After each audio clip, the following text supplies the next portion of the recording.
বৌমারা, আপনাদের কেন যদি আমার মাইকের আওয়াজ যায়, অল্প কিছু টেকনিক অবলম্বন করলে আপনি আপনার শাশুড়ির মন জয় করতে পারবেন। শাশুড়িরা আসলে বেশি কিছু চায় না, আগের জামানার মানুষ তো, এদেরকে ওইভাবে হাত করতে হবে।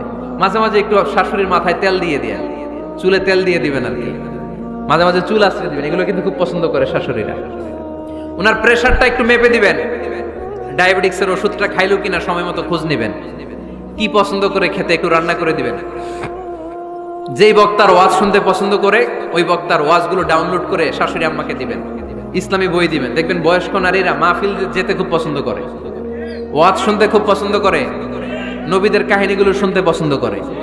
বসায় বসায় একটু কাহিনীগুলো শোনাবেন। বাইরে বেরোলে জিজ্ঞেস করেন, আম্মা আপনার কিছু লাগবে কিনা। আরেকটা টিপস আছে, চুল যখন আশ্রাবেন আর শাশুড়ির মাথায় যখন তেল দিয়ে দিবেন, তখন অতীতের কথা জিজ্ঞেস করেন। দেখবেন অতীতের স্মৃতিতে হারিয়ে গিয়েছে আপনার শাশুড়ি।